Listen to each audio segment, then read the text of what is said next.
Okay, so we've got an idea of what labels are looking for. We have an understanding of how that process of getting signed works. Now let's talk about how you actually go about and pitch a label. There's so much music out there that it's almost impossible to evaluate it all without some kind of filtering process.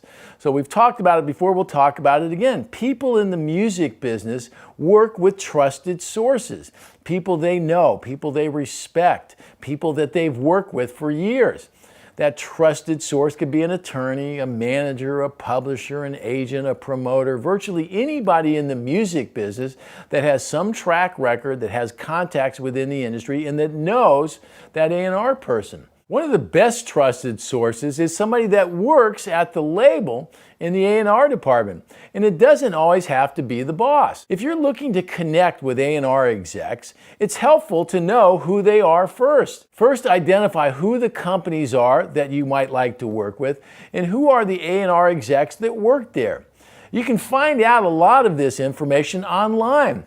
There are many industry resources like the A&R Registry that have compiled lists of all the top companies, who the A&R execs are at those companies, and contact information on how to get in touch with them. As we talked about earlier, many A&R execs have a specialty, whether it's rock or hip hop or country music.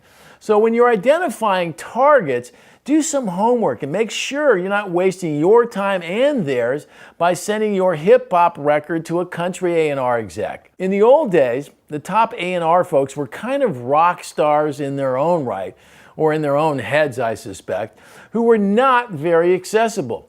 In today's music business, that's all changing. Lots of the newer A&R folks are very easily accessible online through email.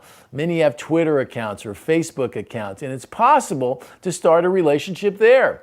So do a little homework again and see if you can find out something about that A&R person which makes it easier to start a conversation and have some common ground. Find out who they've signed and assess whether you think what you're doing would actually resonate with them. When you do make contact and have a chance to tell them about what you're doing, tell them why you think their label would be great for you. Speak to them in their language and speak to their points of interest. Tell them about your releases. Give them links to your music and make sure they work. Make sure what they're hearing represents the best of what you do and who you are. No qualifiers are necessary. Give them a link to your videos and note how many views they've received, how many subscribers you've got on your channel. Give them some examples of the engagement you've built with your audience. If you're a performer, invite them out to a gig to see you in action. Trying to connect with A&R folks is a little like fishing.